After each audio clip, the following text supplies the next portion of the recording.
आप देख रहे हैं गुरूर ए इश्क का आखिरी भाग। काली एसयूवी अंदर से बिल्कुल शांत थी। बाहर शहर की रोशनियां तेजी से पीछे छूट रही थी, लेकिन गाड़ी के अंदर का माहौल किसी जमे हुए तूफान जैसा था। अदवी खन्ना ने अपनी नेवी ब्लू टाई को एक झटके में ढीला किया और अपनी गहरी भेदने वाली नजरें नताशा पर टिका दी।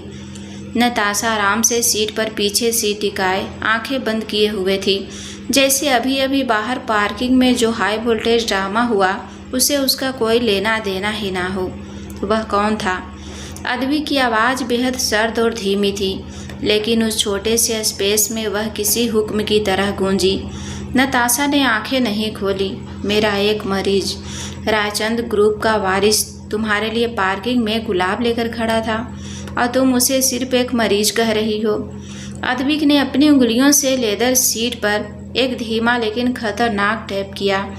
क्या तुम्हारे हॉस्पिटल में इलाज का ये कोई नया प्रोटोकॉल है, डॉक्टर? नताशा ने धीरे से आंखें खोली और अदवी की तरफ देखा। उसके चेहरे पर एक हल्की सी चुभने वाली मुस्कान थी। जब तुम्हें उसकी पूरी कुंडली पहले से ही पता है मिस्टर खन्ना, तो मुझसे क्यों पूछ रहे हो? और तुम्हारी जानकारी के लिए मैंने उससे वो गुलाब नहीं मांगे थे। अगर तुम बीच में अपना ये माफिया वाला ड्रामा लेकर नहीं आते तो मैं उसे उसकी औकात बताकर खुद घर आ जाती। अदवी की आंखों में एक अजीब सी चमक आ गई। वह थोड़ा और नताशा की तरफ झुका, जिससे दोनों के बीच की दूरी लगभग खत्म हो गई। तुम्हें लगता है कि वो सिर्फ एक बिगड़ा हुआ बच्चा था? अदवी की आवाज़ में अब एक मास्टरमाइंड पपेटियर वाली गहराई थी।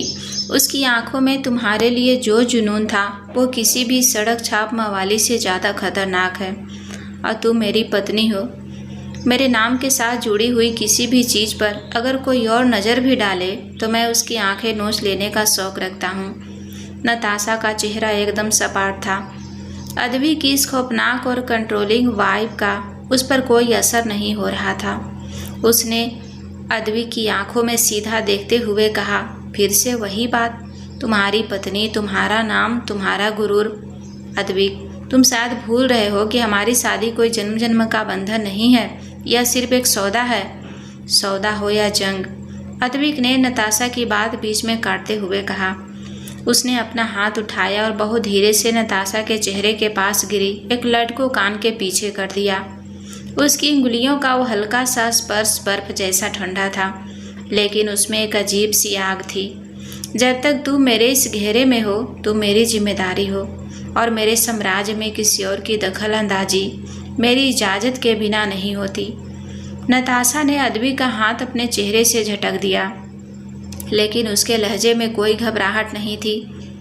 मुझे किसी के घेरे या सिक्योरिटी की ज़रूरत नहीं है। मैं अपने रास्ते के कांटे खुद साफ करना जानती हूँ। और रही बात कनिष्क रायचंद की, तो वो मेरे लिए एक मक्खी से ज़्यादा कुछ नहीं है। इसलिए आइंदा मेरे मामलों में इस तरह अपना बॉस वाला एटीट्यूड लेकर मत आना। नताशा वापस खिड़की की तरफ मुड़ गई और बाहर देखने लगी। अदविक अपनी सीट पर वापस पीछे हुआ। उसे गुस्सा आना चाहिए था, लेकिन नताशा का यह ब्लैक बेली एटीट्यूड और बेखौफ अंदाज उसके दिमाग में एक अलग ही माइंड गेम शुरू कर रहा था। जो लड़की 42,000 करोड़ के मालिक से नहीं डरती, वो किसी रायचंद से क्या ही डरेगी। ठीक है डॉक्टर साहिबा, अदविक ने अपनी आंखें बंद करते हुए एक बेहद डार्क और रहस्यमयी मुस्कान के साथ कहा, देखते हैं तुम्हारे इस गुरूर और उस बिगड़े हुए बच्चे के जुनून के बीच बाजी कौन मारता है। लेकिन याद रखना, जब गेम हाथ से निकलने लगे तो रूल मैं ही सेट करूँगा। गाड़ी हवेली के बड़े से लोहे के दरवाजे के अंदर दाखिल हो गई।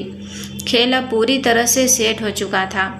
अदवी खन्ना कोई ऐसा पति नहीं था जो अपना काम का छोड़कर अपनी पत्नी की जासूसी करता फिरे। उसका साम्राज्य इतना बड़ा था कि उसे सांस लेने तक की फुर्सत मुश्किल से मिलती थी। आज दोपहर शहर के सबसे महंगे होटल इम्पीरियल के वीआईपी लाउंज में उसकी एक बहुत बड़ी इंटरनेशनल शिपिंग डील चल रही थी। रशियन क्लाइंट्स के साथ घंटों चली मीटिंग के बाद अदविक ने आखिरकार वो करोड़ों की डील फाइनल की।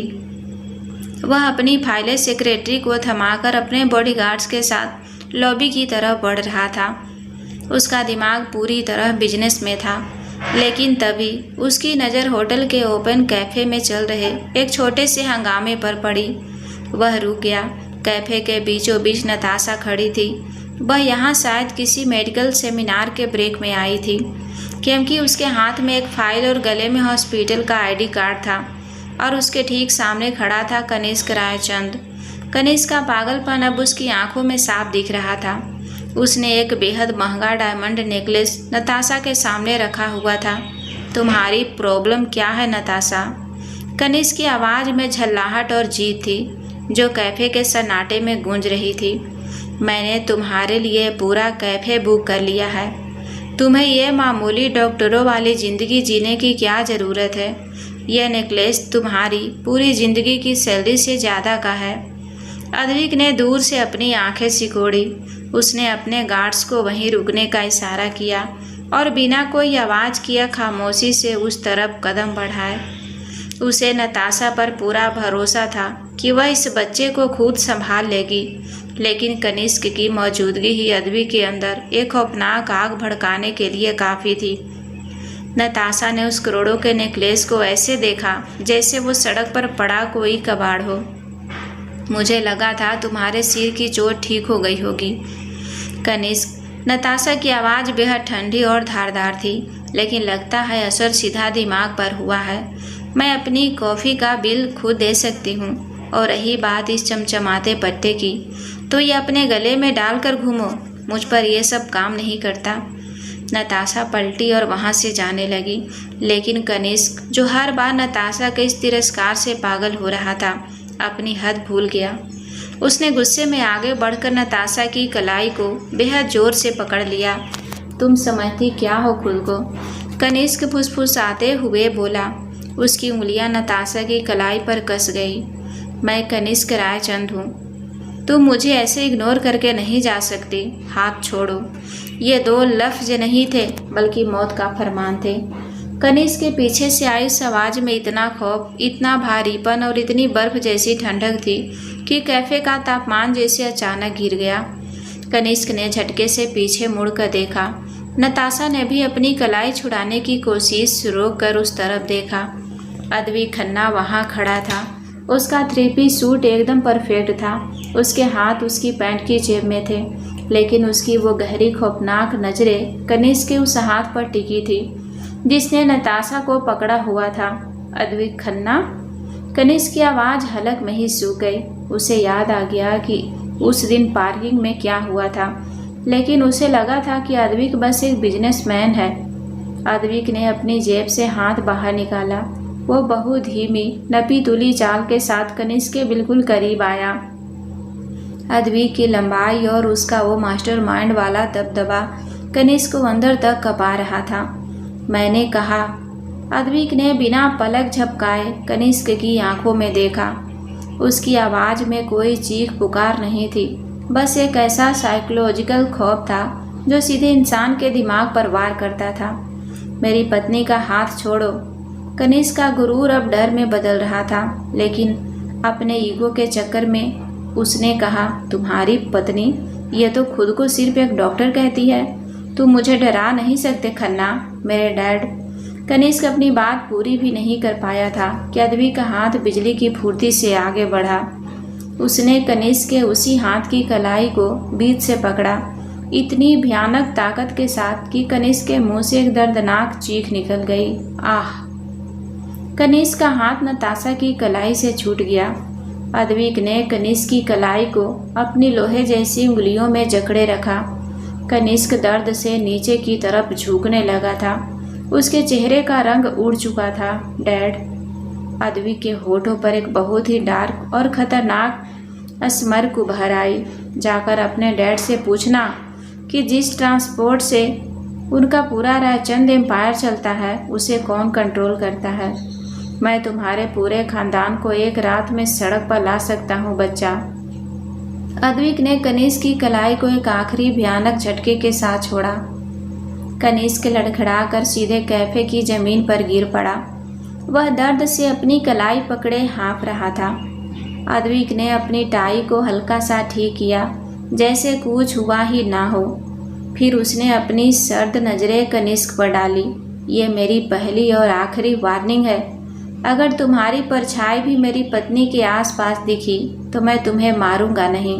मैं तुम्हें उस हालत में छोड़ूंगा कि तुम मौत की भीख मांगोगे, समझ गए? कनिष्क के पास कुछ बोलने की हिम्मत नहीं बची थी। वह बस डर से कांपता हुआ उसे देख रहा था। अद्विक अब नताशा की तरफ मुड़ा।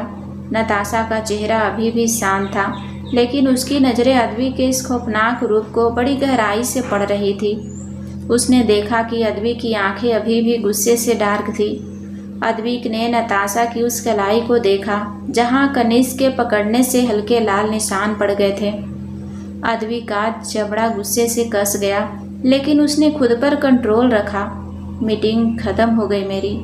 अद्विक ने नताशा की आंखों में देखते हुए अपनी उसी शांत लेकिन अधिकार वाली आवाज में कहा, घर चलें? यह कोई सवाल नहीं था। नताशा ने जमीन पर पड़े उस महंगे डायमंड नेकलेस को अपने जूतों से साइड में खिसकाया, कनिष्क की तरफ एक आखिरी तरस खाने वाली नज़र डाली और फिर अद्विक के साथ कंधे से कंधा मिलाकर वहां से बाहर निकल गई। पूरे कैफे में सन्नाटा पसरा था। अद्विक खन्ना ने बिना कोई शोर मचाए, बिना कोई ड्रामा किए उस रईसजादे का गुरूर और हाथ दोनों जोड़ दिए थे। काली एसयूवी शहर की भीड़ भाड़ से निकलकर हाईवे की तरफ बढ़ रही थी। गाड़ी के अंदर का माहौल इतना शांत था कि एसी की हल्की सी आवाज़ भी साफ सुनी जा सकती थी। अद्विक ने प्राइवेसी स्क्रीन ऑन कर दी थी, जिससे ड्राइवर केबिन और उसके बीच का एक काला कांच आ गया था। अब उस गाड़ी के पिछले हिस्से में सिर्फ वो दोनों थे। नताशा अपनी जगह पर एकदम शांत बैठी थी। उसने अपनी कलाई पर पड़े उस लाल निशान को देखा जो कनिष्क की बदतमीजी की वजह से छप गया था। वह एक डॉक्टर थी। उसे पता था कि यह सिर्फ एक मामूली सा ब्रूज है जो बर्फ लगाने से ठीक हो जाएगा। अद्विक अपनी सीट पर आराम से पीछे टिका हुआ था। आंखें बंद थी, लेकिन उसकी चेतना पूरी तरह से नताशा पर ही केंद्रित थी। अचानक बिना आंखें खोले अद्विक ने कहा, डैशबोर्ड के नीचे वाले कंपार्टमेंट में फर्स्ट एड किट है। नताशा ने एक पल के लिए उसकी तरफ देखा। मुझे ज़रूरत नहीं है, मैं ठीक हूँ। अद्विक ने धीरे से अपनी आंखें खोली। उसने बिना कोई बहस किए खुद ही आगे झुककर वो कंपार्टमेंट खोला। उसमें से एक आइस पैक और ऑइंटमेंट निकाला। फिर उसने बहुत ही सहजता से, लेकिन एक ना टाले जा सकने वाले अधिकार के साथ नताशा का हाथ अपनी तरफ खींच लिया। क्या कर रहे हो? नताशा ने अपना हाथ छुड़ाने की हल्की सी कोशिश की। मैंने कहा ना, मैं एक डॉक्टर हूँ, मुझे पता है कि, और मैं अद्विक खन्ना हूँ। उसने नताशा की बात बीच में काटते हुए कहा। उसकी आवाज़ में गुस्सा नहीं था, बस एक अजीब सा ठहराव था। मुझे भी बहुत अच्छे से पता है कि कौन सी चीज़ कैसे ठीक करनी है। अद्विक ने नताशा की कलाई पर धीरे से आइस पैक रखा। उसकी उंगलियों का स्पर्श बर्फ से भी ज़्यादा ठंडा था, लेकिन उसके छूने के तरीके में एक अजीब सी सतर्कता थी। वह खुखार माफिया जो चंद मिनट पहले किसी की हड्डियां तोड़ने से नहीं हिचकिचा रहा था, इस वक्त नताशा की कलाई को बेहद नाजुक तरीके से पकड़े हुए था। नताशा चुपचाप उसे देखती रही। तुम्हें वहाँ इस तरह से हीरो बनने की ज़रूरत नहीं थी अद्विक। मैं कनिष्क को खुद हैंडल कर सकती थी। मेरे पास अपना एक तरीका है। अद्विक ने आइस पैक हटाया और हल्का सा ऑइंटमेंट लगाते हुए अपनी नज़रें उठाई। उसकी गहरी खतरनाक आंखें नताशा की आंखों से टकराई। मैं कोई बॉलीवुड का हीरो नहीं हूँ डॉक्टर साहिबा जो तुम्हें बचाने आया था। अद्विक के होठों पर एक बहुत ही डार्क और रहस्यमयी मुस्कान उभर आई। मैं सिर्फ अपना इलाका और अपनी चीज़ें सुरक्षित रखना जानता हूँ। उस बेवकूफ़ ने वो लाइन क्रॉस की थी जो मैंने खींची थी। नताशा ने अपनी एक आईब्रो उठाई। उसके चेहरे पर भी एक बेबाक सी मुस्कान आ गई। अच्छा, तो अब मैं तुम्हारी टेरिटरी बन गई हूँ। मुझे याद नहीं कि मैंने तुम्हें खुद पर कोई हक दिया हो। अगर तुम्हें लगता है कि एक बिगड़े हुए बच्चे की कलाई मरोड़कर तुम मुझे कंट्रोल कर लोगे, तो तुम गलत इंसान के साथ माइंड गेम खेल रहे हो मिस्टर खन्ना। अद्विक ने नताशा का हाथ नहीं छोड़ा, बल्कि उसने थोड़ा और नताशा की तरफ झुकते हुए उस फासले को कम कर दिया। मैं कंट्रोल सिर्फ उन लोगों को करता हूँ जो मेरे लिए काम करते हैं। अदबी की आवाज़ अब नताशा के बिल्कुल करीब थी, एक भारी और नशीले फुसफुसाहट की तरह। अगर मुझे तुम्हें कंट्रोल करना होता तो तुम आज किसी हॉस्पिटल में सर्जरी नहीं कर रही होती, बल्कि हवेली के किसी कमरे में बंद होती। नताशा की धड़कनें एक पल के लिए तेज हुई, लेकिन उसने अपनी आंखों में रत्ती भर भी घबराहट नहीं आने दी। तो फिर ये पजेसिवनेस कैसी? नताशा ने बिना पलक झपकाए पूछा। ये ईगो है या कुछ और? ये उसूल है नताशा। अद्विक ने नताशा की आंखों में बहुत गहराई से देखते हुए कहा, मैंने तुम्हें अपने बराबर का माना है। तुम मेरी पत्नी के रूप में इस साम्राज्य का आधा हिस्सा हो, और अगर कोई सड़क छाप बच्चा मेरे साम्राज्य की छत पर पत्थर फेंकने की हिम्मत करे तो मैं उसके हाथ काट देता हूँ। उसने नताशा की कलाई को बहुत ही जेंटली छोड़ा और अपनी सीट पर वापस पीछे हो गया। नताशा अपनी कलाई को देखते हुए मुस्कुरा दी। इस आदमी का दिमाग सच में दुनिया से अलग था। वह कोई टिपिकल पति नहीं था जो अपनी बीवी पर शक करे या उसे कमज़ोर समझे। वह उसे अपने लेवल का एक किंग मानता था, और कनिष्क की गलती बस इतनी थी कि उसने अदबी खन्ना के पार्टनर पर हाथ डाला था। ठीक है मिस्टर खन्ना, नताशा ने अपनी फाइल वापस अपने बैग में रखते हुए बहुत ही रिलैक्स अंदाज में कहा, लेकिन अगली बार कोई मेरी कलाई पकड़े तो मुझे पहले उसका हाथ तोड़ने देना। तुम्हारा माफिया वाला तरीका बहुत शोर मचाता है और मुझे साइलेंट सर्जरी पसंद है। अदबी के चेहरे पर पहली बार एक असली, बिना किसी डार्कनेस वाली हल्की सी मुस्कान आ गई। उसने खिड़की से बाहर देखते हुए बस इतना कहा, डील पक्की रही डॉक्टर साहिबा। गाड़ी हवेली के गेट की तरफ मुड़ गई। दोनों के बीच कोई प्यार का इजहार नहीं हुआ था, लेकिन इस खामोश सफ़र में एक बात तय हो गई थी कि ये दोनों आग थे, और अब कोई भी तीसरा इंसान इनके इस खेल में जलकर भी बाहर निकलेगा। कनिष्क रायचंद के हाथ में प्लास्टर बंधा हुआ था। वह अपने डार्क मॉनिटर रूम में बैठा स्क्रीन को घूर रहा था। अदबी खन्ना ने सिर्फ उसकी कलाई नहीं तोड़ी थी, बल्कि उसका वो गुरूर तोड़ दिया था जो उसे अपने पैसों पर था। कनिष्क का प्यार अब एक जहरीले और पागलपन वाले जुनून में बदल चुका था। खन्ना को अपनी ताकत पर बहुत घमंड है। कनिष्क ने अपनी स्क्रीन पर एक पुराने सुनसान फार्मास्यूटिकल वेयरहाउस का नक्शा देखते हुए बुदबुदाया, आज मैं उसका वो गुरूर उसी के सामने तोड़ूंगा। रात 11 बजे शहर के बाहरी इलाके में नताशा की कार उस सुनसान इंडस्ट्रियल इलाके में आकर रुकी। उसे हॉस्पिटल से एक इमरजेंसी कॉल आया था कि रायचंद फार्मा के एक वेयर हाउस में भयंकर ब्लास्ट हुआ है और वहाँ कई वर्कर्स की जान खतरे में है। एक डॉक्टर होने के नाते नताशा ने एक पल भी बर्बाद नहीं किया और अपना मेडिकल किट लेकर सीधे लोकेशन पर पहुँच गई। लेकिन वहाँ पहुँचते ही उसे कुछ अजीब लगा। ना कोई एम्बुलेंस, ना पुलिस, और ना ही किसी ब्लास्ट का धुआं। पूरा वेयर हाउस शमशान की तरह शांत था। नताशा ने अपनी कार का दरवाज़ा खोला और बाहर कदम रखा। उसने चारों तरफ देखा।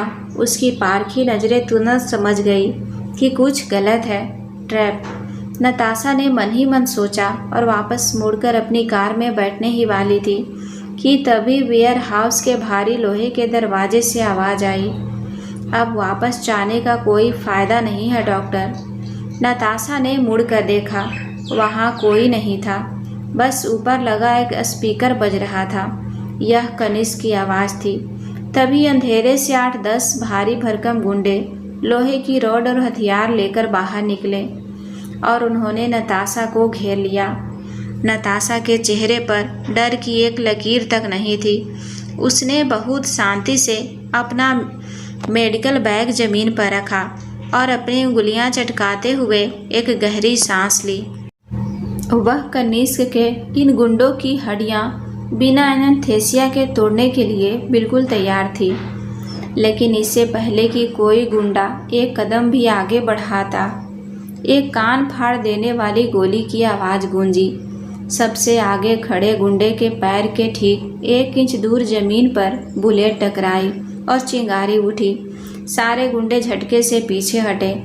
अंधेरे को चीरती हुई एक भारी, खौफनाक और गुरूर से भरी परछाई आगे आई। अद्विक खन्ना। उसने ब्लैक टर्टलनेस और डार्क ग्रे ओवरकोट पहना हुआ था।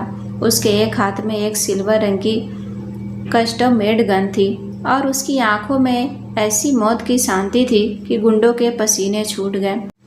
अद्विक सीधा चलते हुए नताशा के बिल्कुल पास आकर खड़ा हो गया।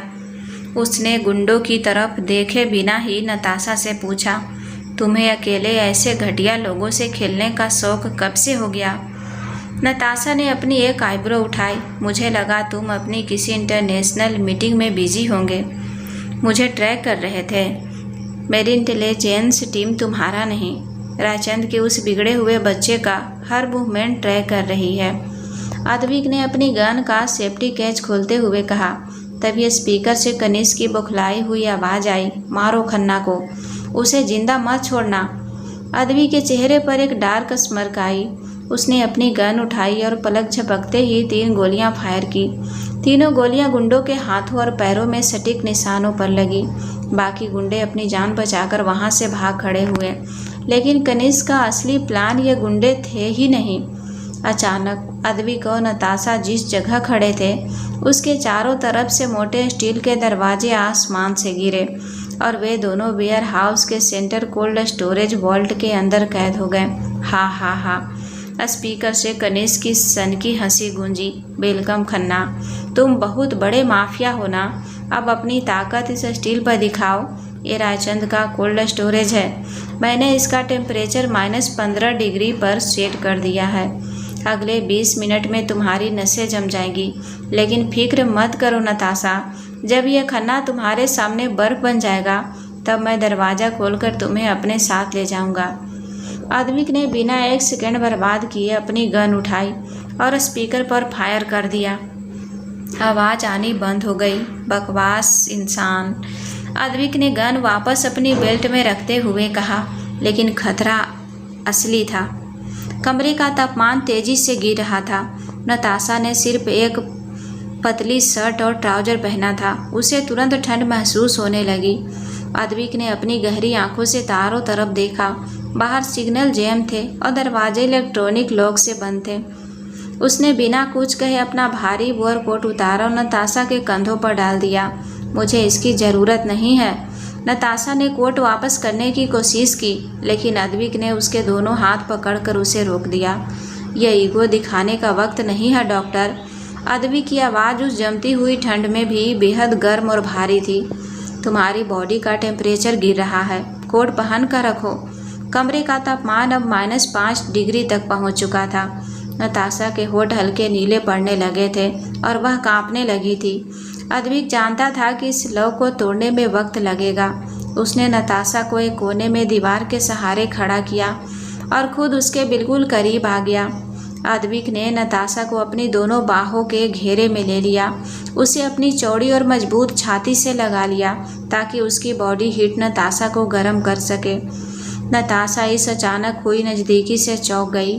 अद्विक का चेहरा उसकी गर्दन के बिल्कुल करीब था।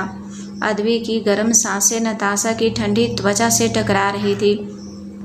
इस भारी ठंड और मौत के खतरे के बीच उन दोनों के बीच की जो साइलेंट टेंशन थी वो अब एक तेज चिंगारी में बदल रही थी। नताशा अद्विक के सीने से लगी हुई थी। वह अद्विक के दिल की धड़कन साफ सुन सकती थी, जो बिल्कुल शांत और कंट्रोल में थी। कोई डर नहीं, कोई पैनिक नहीं। नताशा ने अपनी नज़रें उठाई और अद्विक की उन खतरनाक आंखों में देखा जो अब सिर्फ उसी पर टिकी थी। तुम्हें ठंड नहीं लग रही? नताशा ने कांपती आवाज़ में पूछा। अद्विक के चेहरे पर एक खामोश लेकिन बेहद पजेसी वाली मुस्कान आ गई। उसने नताशा को थोड़ा और करीब खींच लिया, इतना कि दोनों के बीच हवा गुजरने की भी जगह नहीं बची। मैं खुद बर्फ हूँ, अद्विक ने बहुत ही नशीली और डार्क आवाज़ में कहा। मुझे पिघलाने के लिए जो आग चाहिए वो तुम्हारे पास है। नताशा की आंखें इस जवाब से हल्की सी चौड़ी हो गई। इस इंसान का ऑरा इतना पावरफुल था कि इस जमती हुई ठंड में भी नताशा को अपने अंदर एक अजीब सी गर्मी महसूस होने लगी।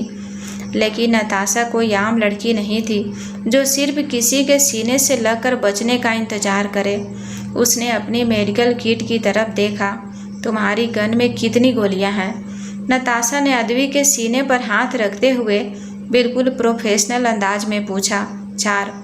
अद्विक ने बताया। ठीक है। नताशा ने अद्विक के घेरे से हल्का सा बाहर निकलते हुए अपना मेडिकल बैग उठाया।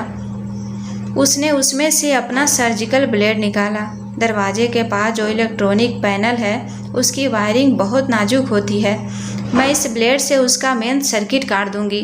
जैसे ही सिस्टम 2 सेकेंड के लिए रिबूट होगा तुम्हें अपनी चारों गोलियां दरवाजे के हाइड्रोलिक लॉक पर फायर करनी होगी। अद्वी खन्ना ने अपनी इस डॉक्टर पत्नी को देखा और उसके चेहरे पर पहली बार एक असली तारीफ वाली मुस्कान आ गई। वो लड़की डरने या रोने के बजाय उसके साथ मिलकर प्लान बना रही थी। Perfect partner. अद्विक ने बुदबुदाया और अपनी गन निकाल ली। नताशा ने कांपते हाथों के बावजूद एक बेहतरीन सर्जन की तरह बिना कोई गलती किए ब्लेड से पैनल का सर्किट काट दिया। जैसी ही लाल बत्ती झपकी अद्विक ने एक झटके में 4 फायर किए। भारी स्टील का दरवाज़ा हाइड्रोलिक फेल होने की वजह से थोड़ा सा खिसक गया। अद्विक ने अपनी पूरी ताकत लगाई और उस भारी दरवाजे को धक्का देकर खोल दिया। बाहर की गर्म हवा ने उन्हें गले लगा लिया। नताशा हाँफते हुए बाहर आई। अद्विक उसके पीछे पीछे बाहर निकला। कनिष्क रायचंद जो कैमरा फुटेज देख रहा था अपनी स्क्रीन के सामने भूत बनकर खड़ा था। उसे यकीन नहीं हो रहा था कि ये दोनों उस मौत के जाल से बाहर निकल आए। अद्विक ने आसमान की तरफ देखा। उसकी आंखें अब किसी इंसान की नहीं बल्कि एक असली माफिया मास्टरमाइंड की लग रही थी जिसे अब खून चाहिए था। उसने अपनी जेब से फ़ोन निकाला और अपने राइट हैंड मैन को कॉल किया।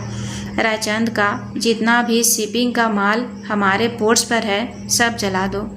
मुझे सुबह तक रायचंद एम्पायर राख में मिलना हुआ चाहिए।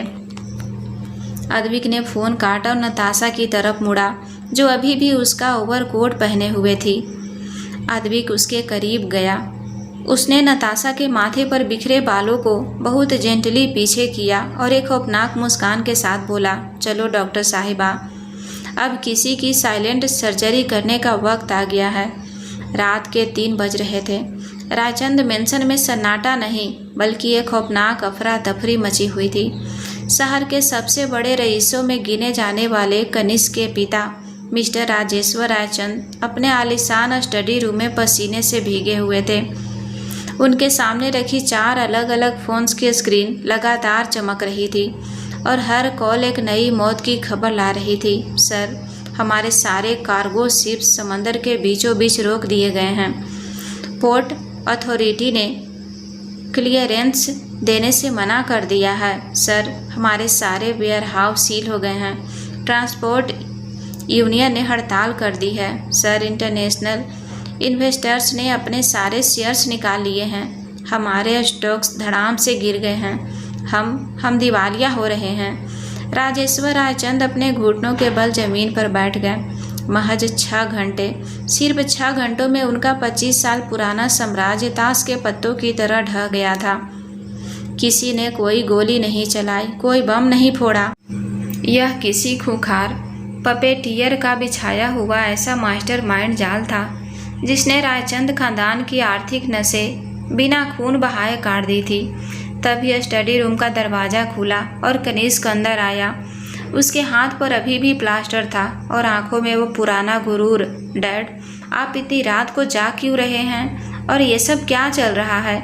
मैंने कहा था ना कि उस अद्वी खन्ना को। कनिष्क का वाक्य पूरा होने से पहले ही राजेश्वर रायचंद का भारी हाथ उसके गाल पर पड़ा। थप्पड़ इतना जोरदार था कि कनिष्क लड़खड़ा कर जमीन पर गिर पड़ा। तूने क्या किया है बेवकूफ़? राजेश्वर की आंखें लाल थी और आवाज़ खौफ से कांप रही थी। तूने किस इंसान की टेरिटरी में कदम रखा? तुझे अंदाज़ा भी है वो अद्वी खन्ना कोई मामूली बिजनेसमैन नहीं है। वो इस पूरे ट्रांसपोर्ट अंडरवर्ल्ड्स का भगवान है। तूने उसकी पत्नी पर आँख डाली और उसने हमारी आने वाली 7 पुश्तें बर्बाद कर दी। कनिष्क का दिमाग सुन्न हो गया। तभी हवेली के मेन गेट के भारी दरवाजे खुलने की आवाज़ आई।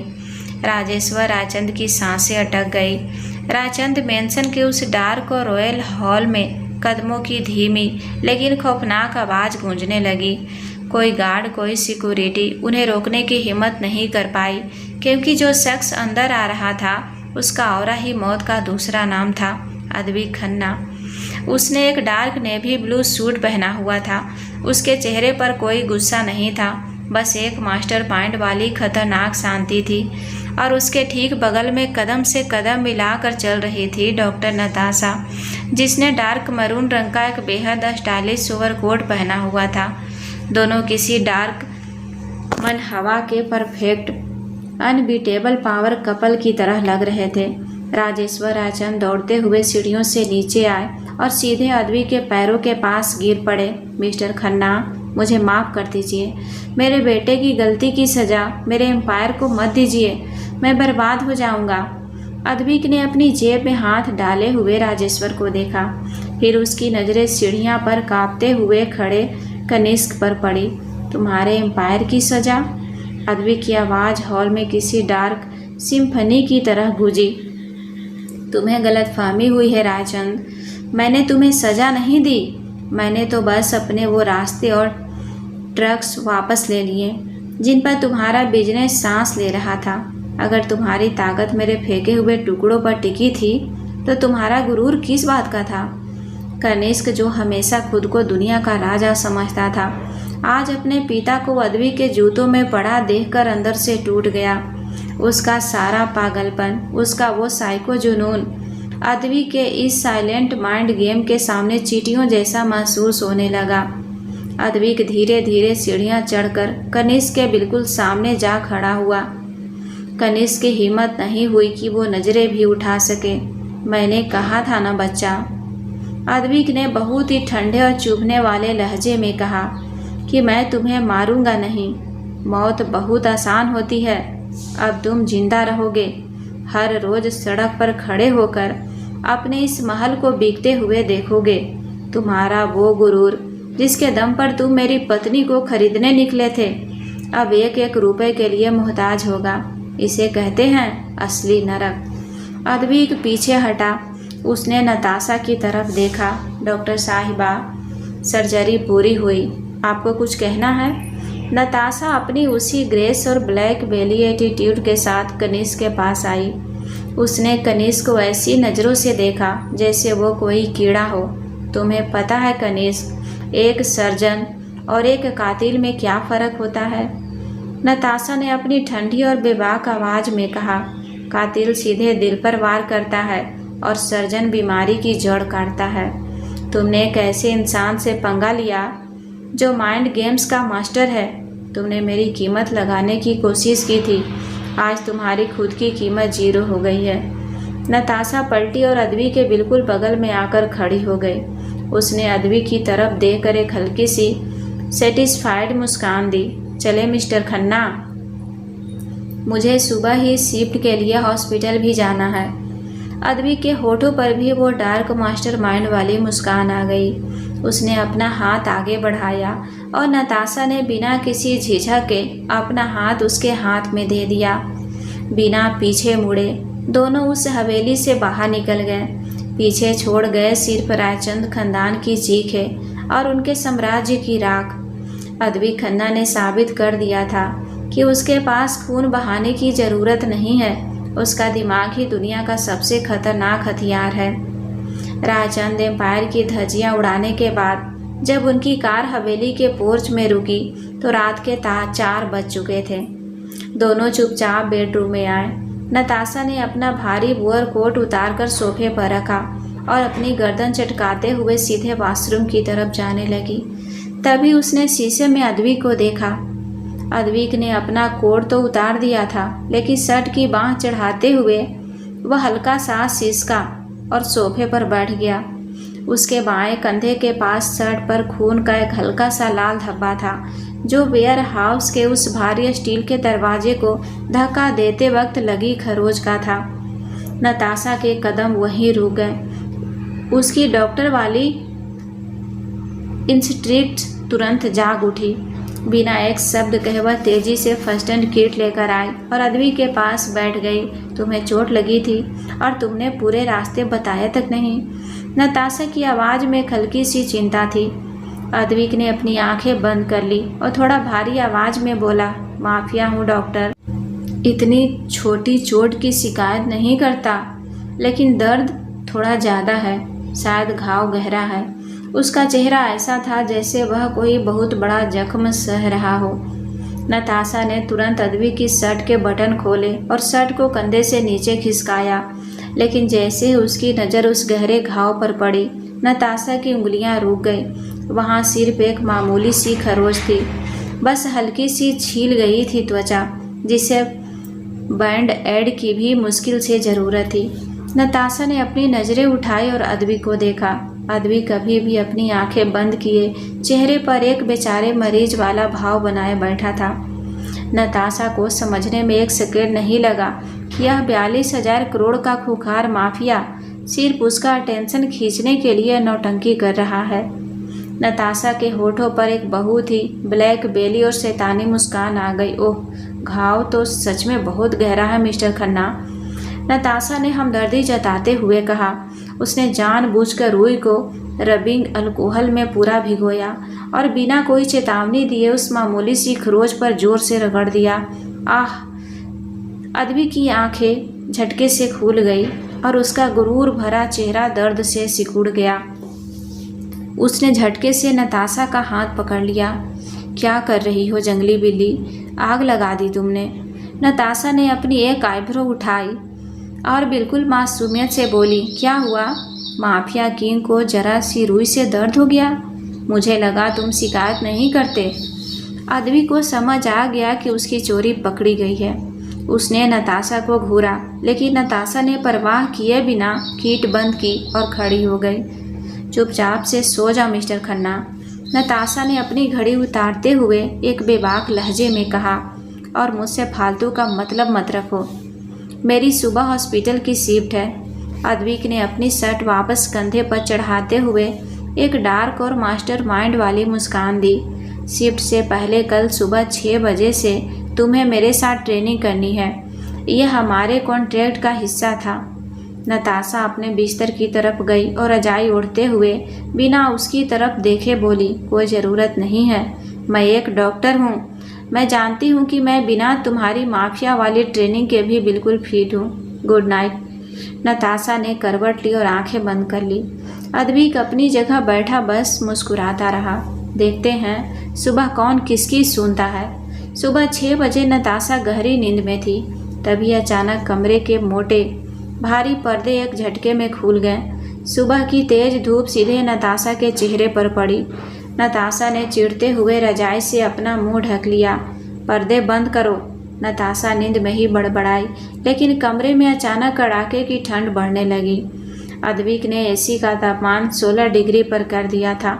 नताशा ठंड से सिकुड़ने लगी, लेकिन उसने अपनी नींद छोड़ने से इनकार कर दिया। उसने रजाई को खुद पर और कस लिया। अगले ही पल किसी ने एक झटके में पूरी रजाई उसके ऊपर से खींचकर जमीन पर फेंक दी। अद्विक! नताशा गुस्से से फुफकारती हुई उठ बैठी। उसकी आंखें लाल थी और चेहरे पर खून करने वाला गुस्सा था। उसके सामने अद्विक खड़ा था। उसने डार्क ग्रे रंग के ट्रैक पैंट और एक टाइट ब्लैक वेस्ट पहनी हुई थी, जिसमें उसकी कसी हुई मस्कुलर बॉडी और चौड़े कंधे किसी ग्रीक गॉड की तरह चमक रहे थे। उसके गले में एक तौलिया पड़ा था और उसकी आंखों में एक शैतानी चैलेंजिंग चमक थी। 6 बज गए डॉक्टर साहिबा, उठो। अद्विक ने अपनी सर्द लेकिन गहरी आवाज़ में हुक्म दिया। नताशा ने पास रखा तकिया उठाया और पूरी ताकत से अद्विक के मुंह पर मारा। मेरा दिमाग खराब मत करो खन्ना, मैंने रात को ही कहा था कि मुझे कोई ट्रेनिंग नहीं करनी, मुझे सोने दो। अद्विक ने हवा में ही उस तकिए को कैच कर लिया और उसे साइड में फेंक दिया। वह धीरे धीरे नताशा के बिस्तर के बिल्कुल करीब आया। नताशा ने उसे घूरा। अगर तुमने मुझे ज़बरदस्ती उठाने की कोशिश की तो मैं। इससे पहले कि नताशा अपना वाक्य पूरा करती, अद्विक ने अपने ठंडे बर्फ जैसे हाथ सीधे नताशा की गर्म गर्दन और गालों पर रख दिए। पागल हो गए हो? नताशा ठंड से झिझकते हुए पीछे हटी। अद्विक उसके चेहरे के बिल्कुल करीब झुका। उसकी गर्म सांसें नताशा के कानों से टकरा रही थी। जब तक तुम उठकर मेरे साथ जिम में नहीं आती नताशा, मैं हर वो तरीका अपनाऊंगा जो तुम्हें नफरत है। चॉइस तुम्हारी है, या तो खुद उठो या मैं तुम्हें कंधे पर उठाकर नीचे ले जाऊं। नताशा ने अद्विक की आंखों में देखा। वहां कोई मजाक नहीं था, बस एक जिद्दी और पजेसिव बॉस खड़ा था जिसे ना सुनने की आदत नहीं थी। और नताशा यह भी जानती थी कि यह इंसान सच में उसे कंधे पर उठाकर ले जाने से बिल्कुल नहीं हिचकिचाएगा। नताशा ने गहरी सांस ली, अपने बालों को झटके से बांधा और अपनी उसी तीखी आइस क्वीन वाली नज़र से अद्विक को घूरते हुए बोली, ठीक है, लेकिन अगर आज जिम में तुमने मेरे सामने हार मानी तो अगली बार से तुम मेरे स्लीपिंग शेड्यूल में दखल नहीं दोगे। अद्विक के होठों पर एक खतरनाक और चार्मिंग मुस्कान आ गई।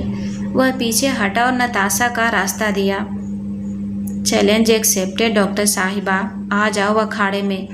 नताशा भुनभुनाती हुई वॉशरूम में चेंज करने चली गई, जबकि अद्विक अपनी इस जंगली बिल्ली की बगावत को देखकर एक विजेता की तरह मुस्कुरा रहा था। 1 महीना बीत चुका था। कनिष्क रायचंद और उसका गुरूर अब किसी गुमनाम अंधेरे में खो चुके थे। अद्विक और नताशा के बीच जो सौदा था वह अब एक ऐसे साइलेंट, खतरनाक और गहरे रिश्ते में बदल चुका था जहां दोनों एक दूसरे की ताकत बन चुके थे। बिना किसी बड़े ड्रामे या इजहार के वे दोनों जान चुके थे कि वे एक दूसरे के लिए ही बने हैं। आज रात हवेली में एक बहुत बड़ी ग्रैंड पार्टी थी। शहर के सारे नामी चेहरे, पॉलिटिशियंस और बिजनेस टाइकून्स इस जश्न का हिस्सा थे। यह पार्टी अद्विक के 42 करोड़ के साम्राज्य में एक और बड़ी अचीवमेंट की खुशी में रखी गई थी, लेकिन असल में यह अद्विक का दुनिया को यह बताने का तरीका था कि उसकी रानी कौन है। पार्टी अपने सवाब पर थी। हॉल में सॉफ्ट जैज म्यूजिक बज रहा था। नताशा ने डार्क एम्ब्रोल्ड ग्रीन रंग का एक बेहद स्लीक बैकलेस सिल्क गाउन पहना हुआ था, जो उसकी कसी हुई फिगर, जो अब अद्विक की ट्रेनिंग से और भी परफेक्ट हो चुकी थी, उस पर कहर ढा रहा था। उसके बाल एक मेसी बन में बंधे थे और उसके होठों पर डार्क मैरून लिपस्टिक थी। आज वह सिर्फ एक डॉक्टर नहीं बल्कि एक असली माफिया क्वीन लग रही थी। अद्विक ने ब्लैक टक्सीडो पहना था। उसकी नज़रें पूरे हॉल में सिर्फ और सिर्फ नताशा का पीछा कर रही थी। जो लड़कियां पहले अद्विक पर मरती थी, आज वे नताशा की खूबसूरती और उसके उस पावरफुल ऑरा को देखकर जल रही थी। तुम्हें पता है, लोग तुम्हें ऐसे देख रहे हैं जैसे तुम कोई एलियन हो। अद्विक धीरे से नताशा के पीछे आकर खड़ा हुआ और उसके कान में फुसफुसाया। नताशा ने शैंपेन का एक घूंट लिया और बिना मुड़े अपनी उसी बेबाक आवाज़ में बोली, और तुम्हें पता है मिस्टर खन्ना कि वो लोग मुझे नहीं बल्कि उस इंसान को देख रहे हैं जिसने अपनी टेरिटरी पर किसी और की नज़र तक नहीं पड़ने दी। अद्विक के होठों पर एक डार्क नशीली मुस्कान आ गई। Smart doctor. उसने अचानक नताशा के हाथ से शैंपेन का गिलास लिया, उसे पास रखी टेबल पर रखा और नताशा का हाथ पकड़कर उसे बिना कुछ कहे बालकनी की तरफ खींच लिया। क्या कर रहे हो? नताशा ने अपनी भारी हिल संभालते हुए कहा, लेकिन उसने अपना हाथ नहीं छुड़ाया। अद्विक उसे सीधे हवेली के सबसे ऊपर प्राइवेट टेरेस पर ले आया, जहां कोई सिक्योरिटी, कोई मेहमान नहीं था। सिर्फ शहर की ठंडी हवा और चांद की मध्यम रोशनी थी। दरवाज़ा बंद होते ही अद्विक ने नताशा को एक झटके में दीवार से सटा दिया। दोनों के बीच कोई फासला नहीं था। नताशा की सांसें एक पल के लिए रुक गई। पार्टी अभी बाकी है अद्विक। नताशा ने अपनी घबराहट छुपाने की कोशिश करते हुए अपनी वही आइस क्वीन वाली नज़रों से उसे देखा। मेरे लिए पार्टी यही है। अद्विक की आवाज़ पहले से कहीं ज़्यादा गहरी, भारी और जुनून से भरी थी। उसने अपनी उंगलियां नताशा के चेहरे के किनारे पर रखी। उसका वो ठंडा लेकिन आग लगा देने वाला स्पर्श नताशा की स्किन को जला रहा था। तुमने कहा था ना नताशा कि तुम बिकाऊ नहीं हो। अद्विक की नज़रें नताशा के होठों पर टिक गई। मैंने तुम्हें खरीदा नहीं है, लेकिन मैंने तुम्हें अपना बना लिया है। नताशा ने अदवी की आंखों में देखा। वहां कोई घमंड नहीं था, बस एक ऐसा प्यार था जो माफिया की तरह खौफनाक और जुनूनी था। नताशा के होठों पर एक बहुत ही हल्की बेबाक मुस्कान आई। तो फिर साबित करो बॉस। नताशा ने अदवी की टाई को पकड़कर उसे हल्का सा अपनी तरफ खींचते हुए कहा। यह चुनौती अदवी के सब्र का बांध तोड़ने के लिए काफी थी। बिना एक पल गंवाए अदवी के होठ नताशा के होठों से टकराए। यह कोई सॉफ्ट या फिल्मी किस नहीं था, इसमें एक पजेसिवनेस थी, एक आग थी और महीनों से दबा हुआ वो जुनून था जो अब फूट पड़ा था। नताशा ने भी कोई विरोध नहीं किया। उसने अपने हाथ अदवी के चौड़े कंधों और उसके बालों में फंसा लिए। इस खतरनाक खेल में उसका पूरी तरह से साथ देते हुए यह एक जंग थी जिसमें दोनों जीत रहे थे। अदवी के होठ नताशा के होठों से खिसक कर उसकी ठुड्डी, फिर उसकी गर्दन की नाजुक त्वचा पर फिसलने लगे। उसकी गर्म सांसें नताशा को अंदर तक कपा रही थी। नताशा ने एक धीमी सी आह भरी और अपनी आंखें बंद कर ली। अदवी के होठ उसकी गर्दन से होते हुए उसके खुले बैकलेस गाउन की डोरी के पास से गुजरते हुए धीरे धीरे उसकी कमर तक चले गए। उसका हर स्पर्श नताशा के गुरूर को पिघला रहा था। नताशा ने अदवी के बालों को कसकर मुट्ठी में जकड़ लिया। अदविक, उसकी आवाज में एक ऐसा नशा था जो अदविक ने पहले कभी नहीं सुना था। अदविक वापस ऊपर आया। उसने नताशा की आंखों में देखा जो अब पूरी तरह से उसके प्यार और जुनून में डूब चुकी थी। अब कोई नियम नहीं, कोई शर्तें नहीं नताशा। अदविक ने उसे अपनी बाहों में कसते हुए एक मास्टरमाइंड वाली मुस्कान दी। अब सिर्फ हम हैं और तुम सिर्फ मेरी हो। नताशा ने एक बेबाक और चार्मिंग स्माइल के साथ अदवी के गाल को छुआ। और तुम मेरे। अब इस साम्राज्य की रानी मैं हूँ मिस्टर खन्ना। अदविक ने उसे कंधे से उठाया जैसे उसने सुबह जिम के लिए कहा था और एक खामोश लेकिन बेहद पजेसिव मुस्कान के साथ उसे बेडरूम की तरफ ले गया। 42,000 करोड़ के इस माफिया किंग को आखिरकार वो महारानी मिल गई थी जिसने उसे अपने पैरों पर नहीं बल्कि अपनी बराबरी पर झुकना सिखा दिया था। दोस्तों, आपको यह प्यार भरी कहानी कैसी लगी? प्यारा सा कमेंट करके ज़रूर बताएं और ऐसे ही रोमांटिक और मज़ेदार कहानियाँ देखने के लिए हमारे चैनल को सब्सक्राइब अवश्य कर लें। धन्यवाद।